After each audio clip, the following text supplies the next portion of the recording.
Letter 291 by Charles Lamb. Sept. 22, 1822. My dear F., I scribble hastily at office. Frank wants my letter presently. I and sister are just returned from Paris. We have eaten frogs. It has been such a treat. You know our monotonous general tenor. Frogs are the nicest little delicate things, rabbity flavored. Imagine a Lilliputian rabbit. They fricassee them, but in my mind, dressed seethed, plain, with parsley and butter, would have been the decision of Apicius. Shelley, the great atheist, has gone down by water to eternal fire.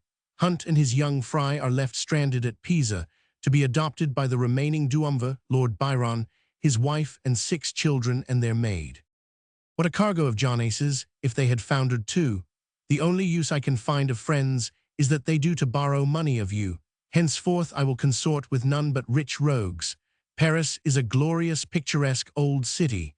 London looks mean and new to it, as the town of Washington would, seen after it. But they have no St. Paul's or Westminster Abbey. The Seine, so much despised by Cockneys, is exactly the size to run through a magnificent street. Palaces a mile long on one side, lofty Edinburgh stone the glorious antiques, houses on the other. The Thames disunites London and Southwark. I had Talma to supper with me. He has picked up, as I believe, an authentic portrait of Shakespeare. He paid a broker about £40 English for it. It is painted on the one half of a pair of bellows, a lovely picture corresponding with the folio head. The bellows has old carved wings round it, and round the visnomy is inscribed, near as I remember, not divided into rhyme. I found out the rhyme. Whom have we here, stuck on this bellows, but the prince of good fellows, Willie Shakespeare? At top. O base and coward luck, to be here stuck, poins. At bottom. Nay, rather a glorious lot is to him assigned, who, like the Almighty, rides upon the wind. Pistol. This is all in old carved wooden letters. The countenance smiling, sweet, and intellectual beyond measure, even as he was immeasurable. It may be a forgery. They laugh at me and tell me Ireland is in Paris and has been putting off a portrait of the Black Prince. How far old would may be imitated I cannot say. Ireland was not found out by his parchments, but by his poetry. I am confident no painter on either side the channel could have painted anything near like the face I saw. Again, would such a painter and forger have expected £40 for a thing, if authentic, worth £4,000? Talma is not in the secret, for he had not even found out the rhymes in the first inscription. He is coming over with it, and my life to Southeast Thalaba, it will gain universal faith. The letter is wanted, and I am wanted. Imagine the blank filled up with all kind things. Our joint hearty remembrances to both of you, yours as ever. Frank was Francis John Field, Baron Field's brother, in the India House. Shelley was drowned on July 8, 1822. Talma was Francois Joseph Talma, 1763–1826, the great French tragedian. Lamb, introduced by John Howard Payne, saw him in Regulus, but not understanding French was but mildly interested. "Ah," said Talma in the account by James Kenny printed in Henry Angelo's Picnic, "I was not very happy tonight. You must see me in Scylla. Incidit in Silam." Said Lamb, qui vult viter Charybdiro. "Ah, you are a rogue, you are a great rogue," was Talma's reply. Talma had bought a pair of bellows with Shakespeare's head on it. Lamb's belief in the authenticity of this portrait was misplaced, as the following account from Chambers' Journal for September 27, 1856, will show. About the latter part of the last century, one Zinc, an artist of little note, but grandson of the celebrated enameler of that name, manufactured fictitious Shakespeares by the score. The most famous of Zinc's productions is the well-known Talma Shakespeare, which gentle Charles Lamb made a pilgrimage to Paris to see, and when he did see, knelt down and kissed with idolatrous veneration.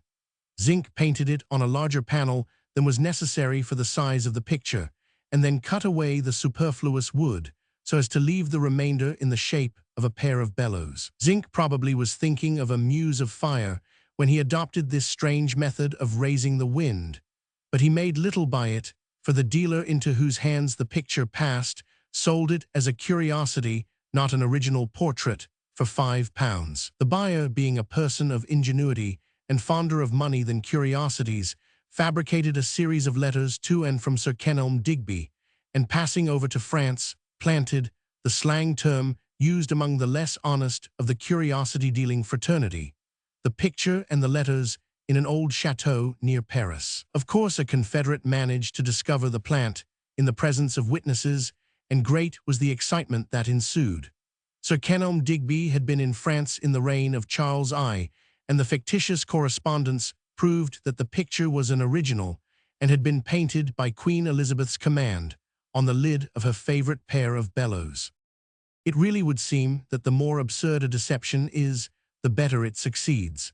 All Paris was in delight at possessing an original Shakespeare, while the London amateurs were in despair at such a treasure being lost to England.